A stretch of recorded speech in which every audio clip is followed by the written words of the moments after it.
gouvernement veut nous pousser à faire des enfants. Résultat, une lettre va être envoyée à tous les Français de 29 ans pour leur rappeler l'existence d'une horloge biologique. La question de ce matin, est-ce que c'est d'utilité publique ou l'apogée de l'État nounou? Je commence avec vous, Raphaël. Non, alors vous voyez la manière dont vous avez présenté cette lettre, donc on a envie de se moquer immédiatement en disant ah, tiens, ils vont nous envoyer une lettre, ça va nous donner envie de faire des enfants. Bah, c'est absolument pas ça. C'est bien ces raccourcis que les médias adorent faire, alors qu'en réalité, on parle d'un sujet extrêmement important. C'est pas un plan pour faire des bébés, c'est pas un plan pour faire des bébés, c'est pas une lettre pour faire des bébés, c'est un plan contre l'infertilité. Et l'infertilité, c'est un sujet absolument majeur qui touche plus de 3 millions de personnes en France. C'est un couple sur 8 qui aujourd'hui est confronté au problème d'infertilité.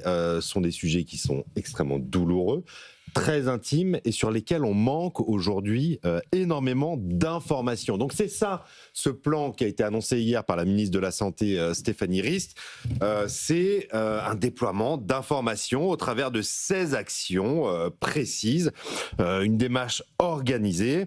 L'une des actions phares, c'est la création d'un portail national de référence sur la santé reproductive et la fertilité pour mieux informer le public. Alors on peut penser que vous dire que on est à peu près plus vous êtes vieux, moins vous pouvez faire d'enfants. Mais simplement sur les questions d'infertilité, il manque peut-être effectivement un peu d'éducation. Cette lettre, elle concerne tout le monde, les hommes comme les femmes. Elle commence par expliquer d'ailleurs les moyens de contraception. Alors à 29 ans. Oui, il est temps. Bon, je pense qu'on est, ou il est trop tard. Au courant. On n'a pas forcément dans les deux cas. Non, ou alors c'est qu'on les connaît trop bien. Il y a un dernier sujet hyper important, c'est sur la santé périnatale et maternelle. On a quand même des indicateurs très préoccupants en matière de santé périnatale. La mortalité maternelle et infantile est supérieure en France que à la moyenne européenne.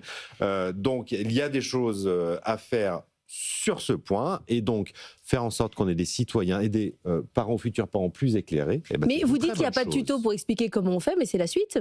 Il faut expliquer, il faut aller jusqu'au bout.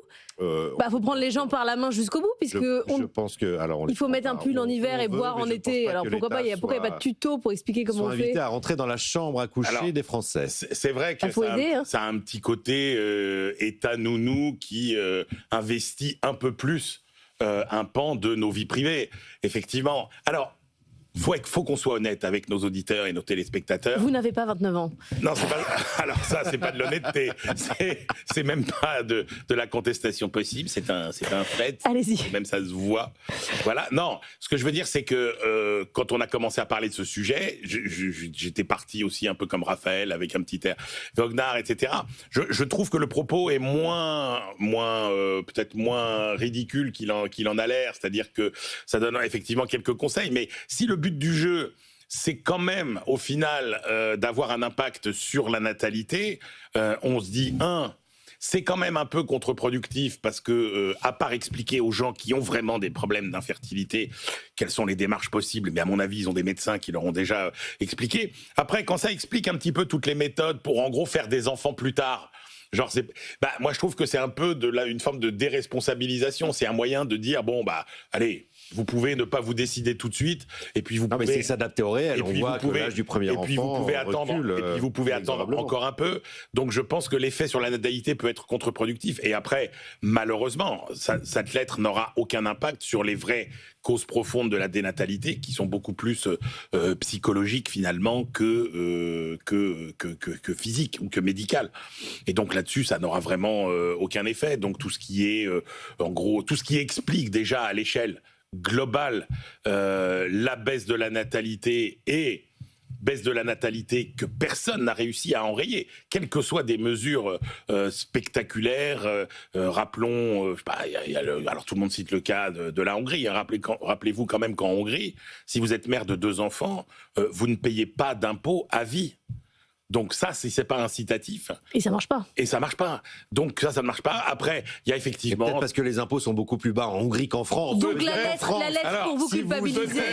Un régime Peut-être. d'exemption fiscale Après, totale mais on voit au bien troisième que- Ils payent enfant, pas assez je d'impôts en pense Hongrie. que ça repartira très très On fort. voit bien qu'il y a une peur du risque, on voit bien qu'on se pose beaucoup plus de questions sur la charge mentale, est-ce qu'on va être à la hauteur, la pression sociale, le coût, effectivement, le coût de l'éducation, le monde de demain, j'y crois pas trop. Moi, je pense que c'est un truc qui est pas vrai, c'est-à-dire, il y a eu plein d'époques où la natalité était élevée et où le monde paraissait bien pire que ce qu'il est aujourd'hui ou ce Je sens l'impact qu'il sera demain. totalement différent sur les hommes et sur les femmes. Je sens que ça ne va pas être exactement Le même problème de l'horloge biologique, je vous confirme, Oui, n'est sans doute pas J'aurais dû perçu faire avec ce la débat même avec deux acuité chez les hommes que chez les femmes. Oui, mais encore une fois, alors vous savez très bien et mieux que nous que si c'est une préoccupation, elles sont quand même assez bien informées sur le sujet.